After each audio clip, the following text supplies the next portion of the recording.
Tannadice Park is a football stadium located in Dundee, Scotland, and has been the home of Dundee United FC since the club was founded as Dundee Hibernian in 1909.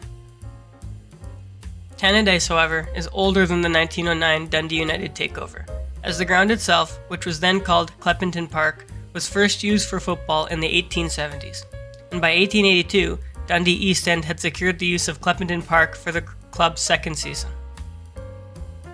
Cleppington was also used by newly formed junior club Dundee Violet in the 1883-84 season, but both clubs had vacated the stadium by 1884.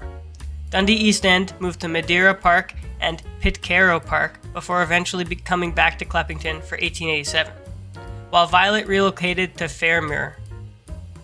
During East End's second spell at Cleppington, they stayed till about 1891, when they moved to Carolina Port, which was considered to be a better developed ground at the time. East End would later be amalgamated with Dundee Arboys to form Dundee FC in 1893. This led to the takeover of Cleppington Park by Johnstone Wanderers, who had originally formed as an offshoot of Dundee Arboys.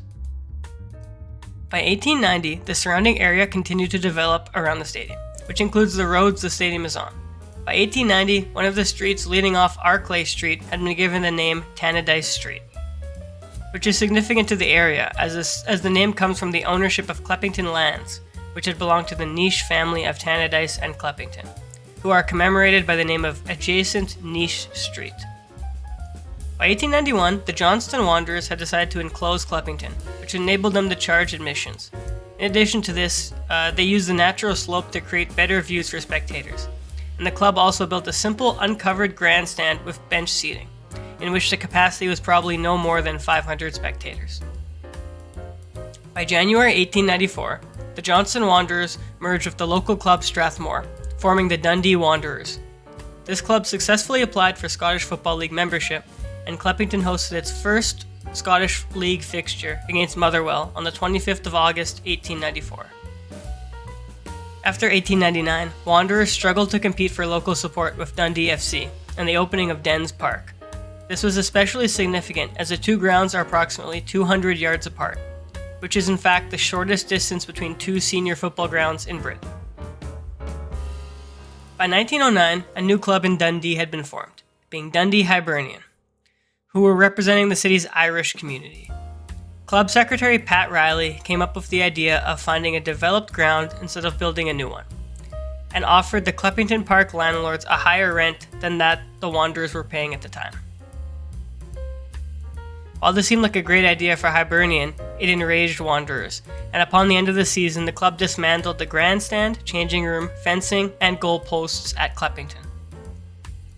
The ready-made park that the club wanted was destroyed, but the club kept their end of the deal and took on the lease, and the ground was renamed Tannadice Park in homage of the street it's on.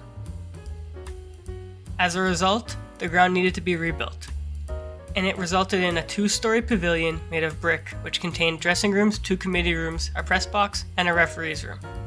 In addition, the roadside stand that was built ran the length of the pitch, and the goal was for it to seat 1,000 spectators.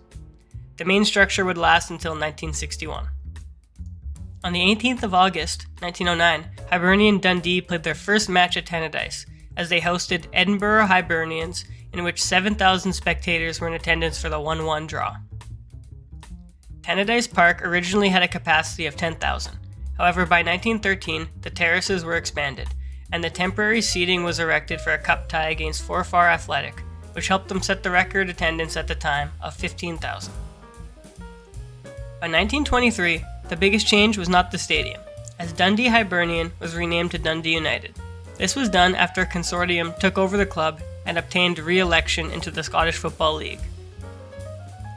Upon Dundee United's promotion to Division 1 in 1925, the club decided to buy the ground, paying a total of £2,500.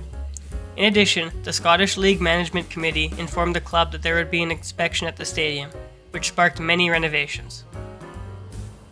These include improvements to the pitch itself, the slope where the George Fox and East Stands meet today was leveled out, proper terracings were constructed, and the pavilion was given a facelift. Throughout much of the Second World War, Dundee United were forced to shut down temporarily due to the Senior League ceasing operations. As a result, an associated junior club, Dundee United Juniors, played at Tannadice and stayed until 1944. More upgrades did not come at Tannadice until the 50s, and specifically 1953 when the north terracing was concreted. And then the same was done in other parts of the ground just 4 years later. By the end of the 1957 season, the construction of the shed took place, which opened September of that year. By 1962, the new main stand had opened, which was very significant beyond just being an improvement to the ground, as it was the first cantilever roof to be constructed in Scotland, which provided column-free viewing for all spectators. And by 1971, the main stand was also the first in Scotland to have a glass-fronted lounge for sponsors, which was made to overlook the pitch. By 1985, undersoil heating was installed, which cost the club a reported £100,000. Ironically, however, it failed the first time of use, as following a heavy snowfall during a match between Neuchâtel Xamax in the first leg of the UEFA Cup third round on the 27th of November 1985, the system didn't work. By 1988, a small covered stand just off the main stand was added, named the Fair Play Enclosure, as it was financed by a cash reward for the fans' behavior following the 1987 UEFA Cup final second leg, in which UEFA made it clear to the club that the funds needed to be used on spectator facilities.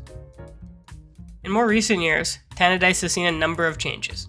To start, like all stadiums of the time, the Taylor Report had a great effect on Tannadice, as at the time the ground had a capacity of 22,310, but only 2,200 of which were seated, and all of which were in the main stand. As a result of the Taylor Report, the club debated ground sharing with Dundee and sharing a new stadium. However, the club decided against it, and the redevelopment of Tannadice began in 1991. 2 grandstands were constructed in the early 90s as a part of the redevelopment. The first of which is the George Fox stand, which is a 2-tiered stand and is named after the former chairman of the club. The second stand was the East Stand, which is a similar 2-tiered stand, which was built in 1994, and in 2008 was renamed the Eddie Thompson stand, which was also named after the then club chairman, Eddie Thompson. The most recent stand to be fully constructed at the ground is the Fair Play stand in 1997. It kept the name of the old corner stand built in the 80s, but is essentially an extension to the old main stand, which now covers the entirety of the ground's south side, and now hosts COA fans. Even more recent developments have taken place, as tangerine plastic seating was installed in the west stand, with black seats spelling out DUFC. Several lesser modifications like improved floodlights, and in 2010, wooden seats were replaced with tangerine-colored plastic seating. Overall, the developments post-1991 have led to the stadium being an all-seater stadium and having a capacity of 14,223. Tannadice currently consists of 5 stands, some of which were already mentioned, but one that wasn't was the Jerry Kerr stand, which was originally built in 1962. This stand is interesting as it is a unique L shape and runs from the halfway line to the south side and bends around the east corner. It was known as the main stand, but was renamed in honor of manager Jerry Kerr. Another stand I mentioned in passing earlier was the West Stand, historically nicknamed the Shed. It retains its original roof construction, and it was the only covered part of Tannadice for a while. Since 1994, seats were installed on the original terracing. The George Fox stand is another one that was mentioned a little bit earlier. This was named after long-serving club director George Fox. The 2-tiered stand, as mentioned earlier, was built in 1991 to 1992, but it runs along the north side of the ground. It is also the main home to the home supporters. The other 2 stands that make up Tannadice are the Jim McLean Fair Play stand and the Eddie Thompson stand. Like many of the Scottish grounds, Tannadice is a classic football ground, and while reconstructed from its original design, it's kept that traditional charm. I hope you enjoyed the video. If you did, please consider liking, commenting, and subscribing. I hope you all have a great day.